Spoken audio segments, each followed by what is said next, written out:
আসসালামু আলাইকুম ওয়া রাহমাতুল্লাহি ওয়া বারাকাতুহু। আলহামদুলিল্লাহ ওয়াসসালাতু ওয়াসসালামু আলা রাসূলিল্লাহ ওয়া আলা আলিহি ওয়া সাহবিহি ওয়া ওয়ালা মা বা'দ। আমাদের সর্বপ্রথম দাওয়াতের ক্ষেত্রে যেটাই টার্গেট রাখতে হবে, এইম রাখতে হবে, এটা হলো যে যত বেশি মূলের দিকে যাওয়া যায়, যত বেশি মানুষকে মৌলিক শিক্ষার দিকে টানা যায়, তাতে আমাদের দুইটা উপকারিতা একসাথে।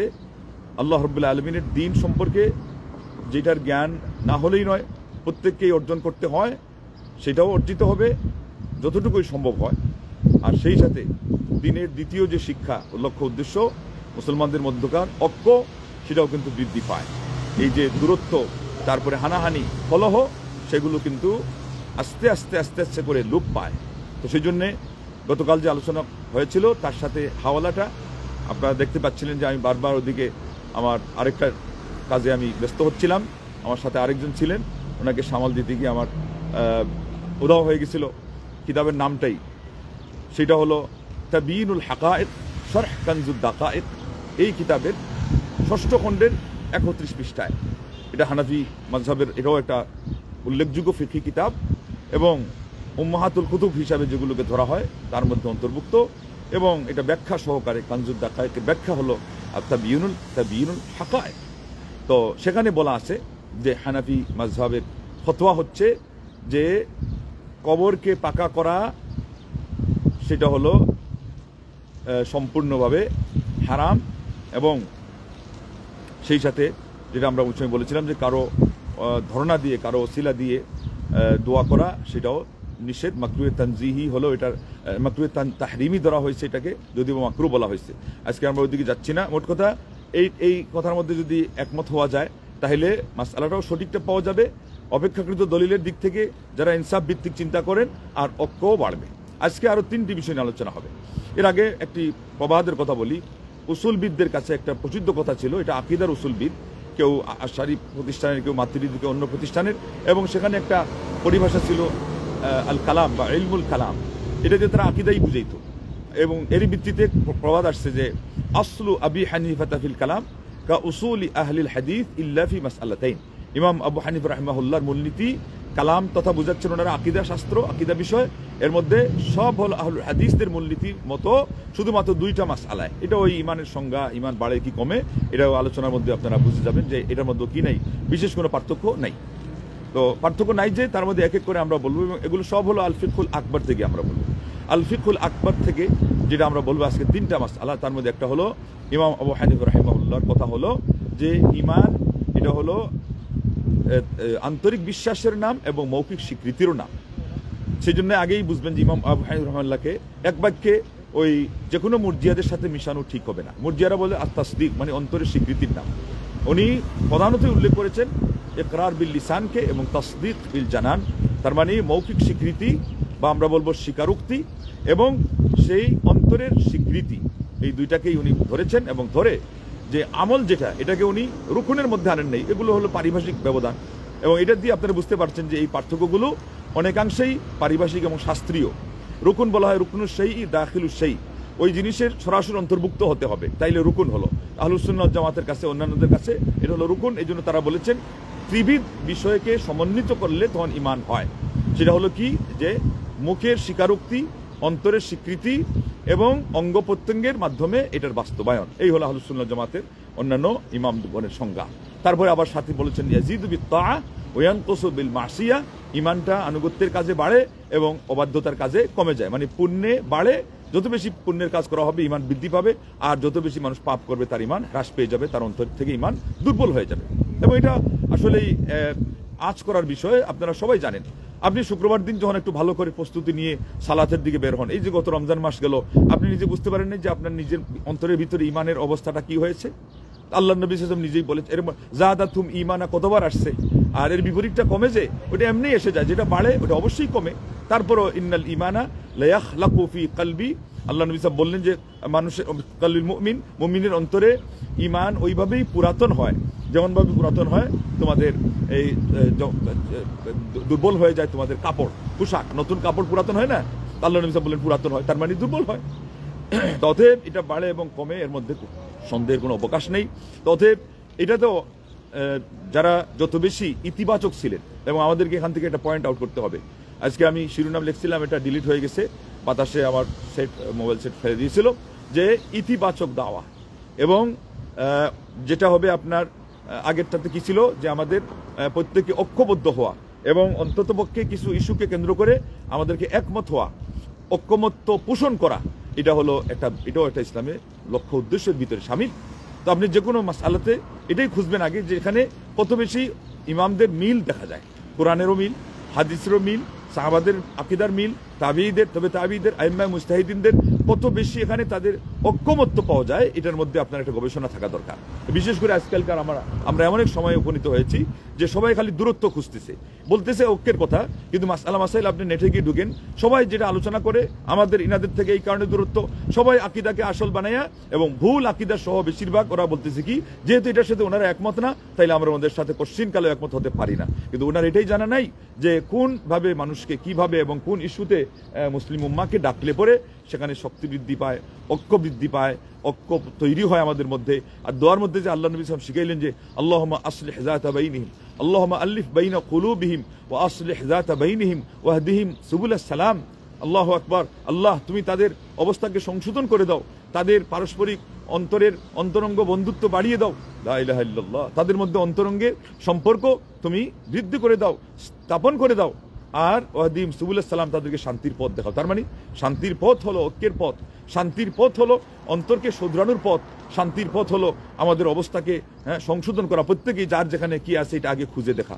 তো এটার জন্য এখানে যে জিনিসগুলো আমাদের সামনে রাখা দরকার, এটা হলো কত বেশি আমরা ইতিবাচক হতে পারি। আপনি যত বেশি ইতিবাচক হবেন, আপনি যত বেশি আপনার পজিটিভ হবেন, আপনি তত বেশি প্রোডাক্টিভ মুসলিম হবেন। এমনকি যে কোনো ক্ষেত্রে পজিটিভ না হওয়া পর্যন্ত আপনি প্রোডাক্টিভ হতে পারবেন না। মানে আপনার মাধ্যমে কোনো জিনিস যে হবে, কিছু গড়া যে হবে, এটা হবে না, ভাঙা হবে। আর ভাঙার দিক থেকেও আরো কিছু গড়ার অনেক পয়েন্ট আছে। অনেকে বলতে পারে আমি এটা ভেঙে ছেড়ে আমি এটা করছি, তো মূলত প্রথম কাজটাই যখন ভাঙার করছে, তাহলে ওই গড়ার দিকে তো আপনার দেখার দরকার নেই, ভ্রুক্ষেপ করার প্রয়োজন নেই, আপনি গড়ার থেকে গড়বেন। আল্লাহ নবী সাল্লাল্লাহু আলাইহি ওয়াসাল্লাম কত কষ্ট করে গড়ে গেছেন, সালাফে সালেহিনরা কত কষ্ট করে গড়ে গেছেন, এরপরে বেদাতিরা এসে ভাঙছেই। আশারি মাতুরিদি থেকে নিয়ে, তারপরে মাযহাবি গোলামির থেকে নিয়ে ভাগাভাগি হয়ে যাওয়া এবং একঘরীয় হয়ে যাওয়া, আমরা এক পক্ষ ওনারা এক পক্ষ। আপনি একটা স্কুল অফ থট হিসাবে মাযহাব নিচ্ছেন এক জিনিস, আর আপনি সেটাকে আলাদা হওয়ার জন্য, দূরত্ব সৃষ্টি করার জন্য নিচ্ছেন আরেকটা জিনিস। এইভাবে করে আকীদাতে হোক, আমলে হোক, সুলুকে হোক, মানে আত্মশুদ্ধিতার যেই সাধনা, তাজকিয়া নফস, এই সবগুলো, এবং দোয়া, জিকির, শিখা, যে কোনো ধরনের দাওয়াতি প্রচারণা, দাওয়াতি কর্মতৎপরতা, অ্যাক্টিভিটিস যাকে বলা হচ্ছে, তারপরে আপনার জিহাদ সহ, তারপরে মুসলিম মিল্লাতের জন্য যত কাজ আপনি করবেন, এগুলোতে আপনার ইসলামের মৌলিক শিক্ষা সেগুলো থাকতে হবে। তো অতএব আমাদের আজকের এই প্রোগ্রামে গতকাল থেকে যেটা শুরু হয়েছে, এই মৌলিক শিক্ষাগুলোকে নিয়ে আমরা অগ্রসর হচ্ছি। আল্লাহ রাব্বুল আলামিনের আসমা হোসেনার ওসিলাতে দোয়া করছি যে আল্লাহ যেন আমাদেরকে এই মিশনে তিনি সফলতা দান করেন। এটা হলো যে কত বেশি আলেমদের ঐক্যমত রয়েছে হকের কথার সাথে, দলিলের সাথে। তাইলে আজকে আমরা প্রথমটা বললাম কি, যে ইমানের সংজ্ঞাতেও আলেমগণ বলেছেন এটা শুধুমাত্র শাব্দিক পার্থক্য, এই জন্য যে মুরজিয়া যারা আসলে মুরজিয়া আকীদাগত দিক থেকে, তাদের কাছে হলো ইমানের সাথে আমলের কোনো সম্পর্কই নাই। কিন্তু ইমাম আবু হানিফা রাহিমাহুল্লাহ সংজ্ঞাতে ওই যে রুকনু সেই দাখিলু সেই শুনেছিলেন, তার ভিতরে অন্তর্ভুক্ত হিসাবে নেন নাই, কিন্তু এটাকে অপরিহার্য হিসাবে তিনিও গণ্য করেছেন। সেই জন্য আলিমগণ বলেছেন এই পার্থক্যটা তাইলে ওই যে রুকুন আর শর্ত, আর ওইদিকে ভিতরে আর বাহিরে। কিন্তু সালাতের মধ্যে যেগুলো সালাত হবে না, সেগুলো ভিতরের হোক আর বাইরের হোক, তার প্রভাবের দিক থেকে সমান। সালাতের ভিতরে ধরে নেন যে তাকবীরে তাহরিমা ছাড়া সালাত হবে না, তাইলে এটারও গুরুত্ব যেমন পাইলো, এর আগে পবিত্রতা ছাড়া এটা সালাতের বাহিরে, এটা রুকুনে না, তাইলে পবিত্রতা ছাড়া সালাত হবে না। তাইলে ওইটা বাহিরে আর এটা হলো ভিতরে, ওইটাকে বলা হচ্ছে ভিতরেরটার কারণে রুকুন, আর অজুটা বাহিরে থাকার কারণে বলা হবে শর্ত। কিন্তু প্রভাবের দিক থেকে দুইটাই সমান, যে এই দুইটা ছাড়া সালাত হবে না, অতএব রেজাল্ট এবং পরিণতি সমান। তাইলে ইমাম আবু হানিফা রাহিমাহুল্লাহ সংজ্ঞাতে শাব্দিক পার্থক্য করেছেন, প্রকৃত অর্থে পার্থক্য করেন নাই। এর জন্য ওনার এই মতানৈক্য বলা হয়, বা এই যারা পড়ে তাদেরকে বলা হয় মুরজিআতুল ফুকাহা, ফাকিহদের মধ্যকার ইরজা এবং ইরজা পোষণকারী যারা এক গ্রুপ। তো এরা ওই আসল আকীদাগত মুরজিয়া নয়, আর মুরজিয়া নামটা আসছে আকীদাগত দিক থেকে। এখন আপনি সাধারণভাবে যদি মুরজিয়া নাম চালাই দেন, তাইলে এটার অর্থ হবে ইমাম আবু হানিফা রাহিমাহুল্লাহকে মুরজিয়া ধরা হয়েছে আকীদাগত দিক থেকে, এবং এই কারণেই দূরত্ব সৃষ্টি করা হয়ে গেল যে না, উনি তাইলে ইমানের সংঘাতী আহলুস সুন্নাহ ওয়াল জামাতের বাহিরে। কিন্তু এখন আপনি কি দেখলেন, হুবহু শব্দে মিল নেই, কিন্তু মর্মে এবং উদ্দেশ্যের দিক থেকে মিল আছে, তাইলে আপনি দূরত্ব সৃষ্টি করতে যাচ্ছেন কেন? কারা দূরত্ব সৃষ্টি করতে যাচ্ছে? যারাই করতে যাচ্ছে তারা ইসলামের লক্ষ্য উদ্দেশ্যটা ঠিক মতো তারা ধারণ করতে পারে নাই, অথবা তারা অনুধাবনই করতে পারে নাই। 2 নম্বর, ইমান বাড়ে না কমে? ইমান বাড়ে না কমে, এই কথাতে ইমাম আবু হানিফা রাহিমাহুল্লাহ তার যত কথা পাওয়া গেছে যে উনি এটার মধ্যে ওই বলেছেন যে বাড়ে বা কমে, এটাতে উনি একমত না। তো ওই বাড়ে বা কমে না একমত না, এটার মধ্যেও ওই সংজ্ঞার মধ্যে যে কথাটা বলা আছে যে উনি এটাকে যেহেতু রুকুন ধরেন নাই, এবং ওনার একটা থিওরি ছিল যে ইমান একটা এমন একটা জিনিস যেটা হলো আনলাম তা হলো আর না হলে নাই, ওই দিক থেকে উনি দৃষ্টিকোণ থেকে এটা বলেছেন। তারপরে ওখানে খুঁটিনাটি ভালো করে গবেষণা করে দেখলে দেখা যাবে যে শুধুমাত্র উনি বলছেন বাড়ে না কমে না, ইমান ওইটা থাকে, কিন্তু যেহেতু উনি আমলকে শর্ত ধরেছেন তাইলে আমল বাড়ে এবং কমে ঘুরে ফিরে ওই যেই লাউ সেই কদুর অনেকটাই কাছাকাছি। তারপরে এখানে যেহেতু ইলমি আমানত ওটা রক্ষা করতে হবে, এবং ইমাম সাহেব রাহিমাহুল্লাহ থেকে যেহেতু এখানে পাওয়া যাচ্ছে না যে বাড়া কমার মধ্যে তিনি যে কোনোভাবে কাছাকাছি হলে একমত হয়েছেন, তাইলে আমরা এটাই বলবো যে এই কথায় উনি একমত হন নাই। কিন্তু এটার কারণে কোনো কিছুই আসে যায় না, কেননা আপনারা আগে শুনেছেন সকল বিষয়ে ইমাম আবু হানিফা রাহিমাহুল্লাহ আহলুস সুন্নাহ ওয়াল জামাতের সাথে একমত। তাইলে 2টা মাসআলার মধ্যে আপনি এই যে এটা ধরনের নিরঙ্কুশভাবে যে উনি এটা একমত না, তো উনি একজন তীক্ষ্ণ বুদ্ধি সম্পন্ন মানুষ ছিলেন এবং এই বুদ্ধিমত্তাকে উনি বেশি খাটাইতেন, যার ফলেই এই বিষয়টা এখানে আটকে গেছে। তা না হলে আমার পুরা বিশ্বাস উনি এখানে একমত হইতেন, এবং ওনার মাযহাবের অনেক ইমামগণ একমত হয়েছেন। তার মধ্যে তাহাবি, যিনি শারহ আকিদা তাহাবিয়া লিখেছেন, এবং ইবনু আবিল ইজ আল হানাফি, যিনি হানাফি মাযহাবের ওইটার ব্যাখ্যা লিখেছেন, ওনারা এসে একমত হয়ে গেছে। তো হানাফি মাযহাব তো আপনারা জানেন যে ওনাকে একা দিয়ে নয়, উনিও নিজেকে একচ্ছত্র, এখানে আপনার ওই যে এক রাজার এক দেশ অমুকের বাংলাদেশ এটা তো বলেন নাই, ওনার 18 জনকে নিয়ে কমিটি কেন ছিল, তারপরে প্রধানত আরো তিনজন সদস্য সহ এই 4 জনের বিশেষ ক্যাবিনেট কেন ছিল, ইমাম আবু ইউসুফ রাহিমাহুল্লাহ, মুহাম্মদ হাসান শাইবান রাহিমাহুল্লাহ, ইমাম জুফর রাহিমাহুল্লাহ, তাহলে ইনাদের কথারও কি আছে, গ্রহণযোগ্যতা আছে। এমনকি কথা তো অনেক আছে প্রসিদ্ধ, যেটা একেবারে সূক্ষ্ম কথা, যে 3 ভাগ করলে 1 ভাগ একেবারে নিঃসন্দেহে মতানৈক্য করেছেন ইমাম মুহাম্মদ এবং আবু ইউসুফ ওনার সাথে, এবং ওনাদের কথার উপরই ফতোয়া। তাইলে পরে হানাফি মাযহাব হিসাবে আপনি যখন নেবেন তখন আপনি দেখতে পাবেন যে এই কথার মধ্যেও হানাফি মাযহাব এরা সালাফি মাযহাবের সাথে আহলুস সুন্নাহ ওয়াল জামাতের সাথে একমত। 3 নম্বর মাসআলা আজকে যেটা নিয়ে আলোচনা হবে, এটা হলো আল্লাহ রাব্বুল আলামিন কোথায়?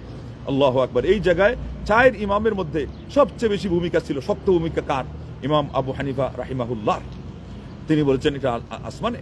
এমনকি আবু মুতাই আল বালখি জিজ্ঞাসা করছেন, কেউ যদি মনে করে যে আল্লাহ আরশে, কিন্তু আরশটা উপরে না নিচে আমি জানি না, উনি বলছেন, আগেও যখন বলছিলেন যে জানে না, যে মানে না যে আল্লাহ আরশ আজিমের উপরে সে কাফির, সাথে এটাও বলেছেন যে বলল যে আরশ উপরে কিন্তু আল্লাহ উপরে, কিন্তু আরশটা উপরে কি নিচে আমি জানি না, উনি বলছেন এও কাফির। বলে কেন? বলে যেটার সাথে যেটা সম্পৃক্ত ওটা দুইটাই মানতে হবে, সবটাই মানতে হবে, কেন সেটা মানলো না? আল্লাহু আকবার। তাহলে ইমাম আবু হানিফা রাহিমাহুল্লাহর খবর আপনারা পাইলেন। এইভাবে অন্যান্য ইমামগণ এবং তাহাবির ব্যাখ্যাতে উনি কিতাবের মধ্যে উনি ভূমিকাতে বলেই দিয়েছেন যে এটা হলো আমাদের 4 ইমামের আকিদা। তাইলে এখানে আপনি পেয়ে গেলেন সবারই আকিদা এখানে একসাথে, বড় বড় ইমামদের, এবং ইমাম তাহাবি রাহিমাহুল্লাহ অনেক বড় একজন ইমাম, ওনারও মত আপনারা পাইলেন যে আল্লাহ রাব্বুল আলামিন আরশে আজিমের উপরে আছে। ওইটার সাথে সম্পৃক্ত এটা বলি শেষ করে দিব যে আল্লাহ রাব্বুল আলামিন তাহলে আসমা ও সিফাত আছে। আসমা ও সিফাতের ক্ষেত্রে ওই ফিকুল আকবরে পাবেন ইমাম আবু হানিফা রাহিমাহুল্লাহ বলছেন, ইন্না লিল্লাহি ইয়াদান লাকা আইদিনা ও ওয়াজহান লাকা ওয়াজহিনা ও আইনান লাকা আইনিনা। আল্লাহর হাত আছে আমাদের হাতের মতো না, আমার আল্লাহর চেহারা আছে আমাদের চেহারা মতো না, আমার আল্লাহর চক্ষু আছে আমাদের চোখের মতো না। এমনকি এটা বলে গিয়ে তিনি ভেঙে ভেঙে আরো পরিষ্কার করে বলেছেন, এখানে কেউ অনুবাদ করতে গিয়ে বলবে না যে ইয়াদু কুদরা অথবা নি'মা, এটা হলো শক্তির হাত অথবা এটা একটা নিয়ামতের হাত না, উনি বলছেন এটা ভুল।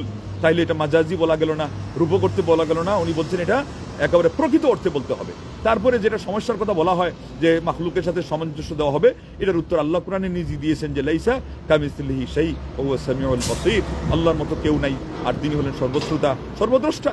অতএব আল্লাহ রাব্বুল আলামিনের শ্রবণ শক্তির এটা গুণটা মানতে হবে, আল্লাহ যে দেখেন এটা মানতে হবে, কিন্তু এর আগে এটার উদাহরণ অস্বীকার করে দিয়েছেন আল্লাহ নিজেও। আর এইভাবে ইমাম আবু হানিফা রাহিমাহুল্লাহ নিজেও বলেছেন যে আল্লাহ রাব্বুল আলামিনের এই সমস্ত কথা আসমা ও সিফাত, এর মধ্যে উল্লেখযোগ্য একটা হলো তিনি আছেন আরশ আজিমের উপরে, তার মধ্যে উল্লেখযোগ্য হলো তার হাতের কথা সূরা মুলকের প্রথম আয়াতে, তার মধ্যে উল্লেখযোগ্য হলো চেহারার কথা, এটা সূরা রহমানে আছে, তার মধ্যে উল্লেখযোগ্য হলো আল্লাহ রাব্বুল আলামিনের চোখের কথা, এটা একাধিক জায়গায় আছে। ওলি তুসনা আলা আইনি তাজরি বিআইউনিনা আল্লাহু আকবার। মুসা আলাইহিস সালামের কথা আল্লাহ বলছেন যে তুমি যেন আমার তত্ত্বাবধানে লালিত পালিত হও, এবং বলেছেন তাজরি বিআয়ুনিনা, সেই বাহনটা আমার তত্ত্বাবধানে সে চলছে।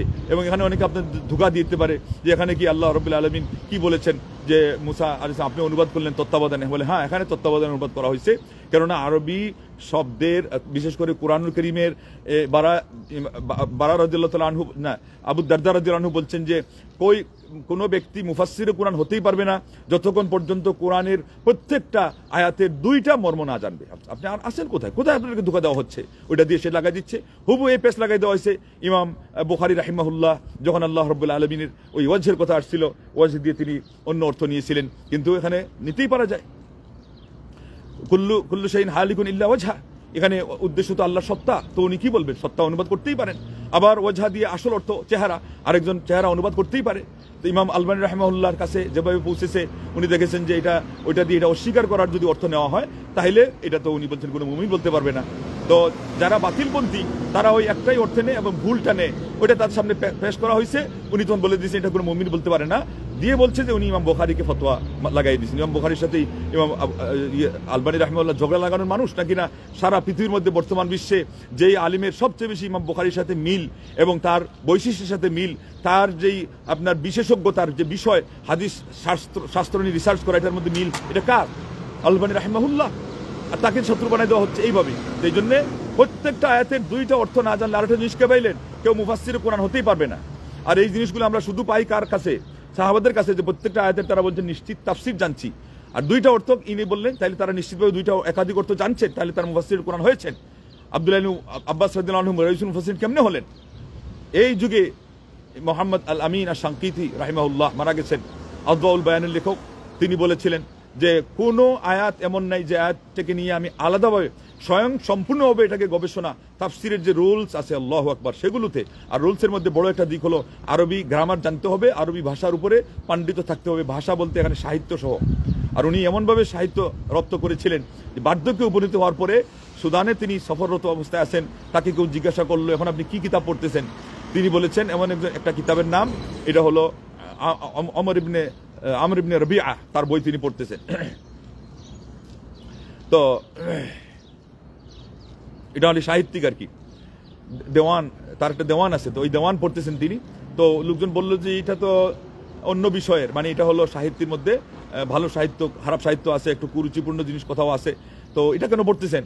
তো উনি বললেন যে এটা পড়তেছে এই জন্য আফহাম উসলুব আল আরব ও আফহাম বি উসলুবি আরবি উসলুব কালামা রব্বি, আমি উসলুবা কালামি রব্বি, আমি এটার মাধ্যমে আরবি ভাষা শৈলী বাগধারা সহ ভাষাতে কিভাবে কি উচ্চারণ, কি শব্দ দিয়ে কি অর্থ নেওয়া হয়, কিভাবে শব্দ প্রয়োগ করলে বাক্য গঠন করলে তার কি অর্থ মর্ম কোন দিকে গড়ায়, এই সবগুলো আরো সূক্ষ্মভাবে জানার জন্য আমি এই বই পড়তেছি। এর বহু আগে তিনি আদওয়াউল বায়ান লিখে ফেলেছেন।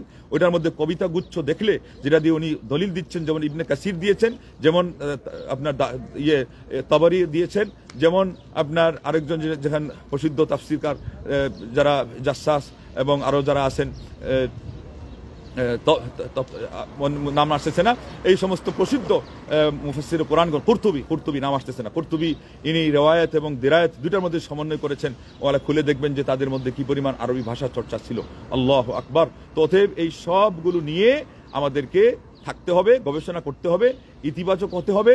এবং এই ইস্তাওয়ার অর্থ ইস্তাওলা এটা কোশ্চিনকালও করা যাবে না, যেহেতু এটা দ্বিতীয় অর্থ হিসাবে কোশ্চিনকালও এটা গ্রহণযোগ্য না আহলুস সুন্নাহ ওয়াল জামাতের কাছে।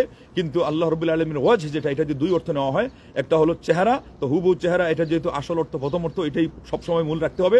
কিন্তু কোনো কোনো জায়গায় দ্বিতীয় অর্থটাকে মূল ধরা হয়েছে, যেমন তাজরি বি আয়ুনিনা, এখানে তত্ত্বাবধানটা হলো দ্বিতীয় অর্থ, এটাই আসল হয়ে গেছে। কিন্তু আইন যেটা, এটা হলো আল্লাহ রাব্বুল আলামিনের চক্ষু, এটা আছে অন্যান্য দিকে সাব্যস্ত আছে, বুখারীতে ব্যাখ্যা দেওয়া আছে যে দাজ্জালের এক চক্ষু হলো একেবারে মুছে দেওয়া আছে, নষ্ট আঙ্গুরের মতো, কিন্তু তোমাদের রব কিনা এক চক্ষু মুছে দেওয়া, এইরকম তিনি কানা না। কানা কাকে বলা হয়? যার এক চোখ নাই, তাহলে আল্লাহ রাব্বুল আলামিন কানা না। এবং বলা হচ্ছে যে তার একটা চোখ মুছা, তার মানে আল্লাহ, এটাকে বলা হয় আরবিতে মাফহুম মুখালাফা, আল্লাহ রাব্বুল আলামিনের দুইটাই চক্ষু কি আছে? আল্লাহু আকবার, যেভাবে তার শানের সাথে মানায় সেইভাবে আছে।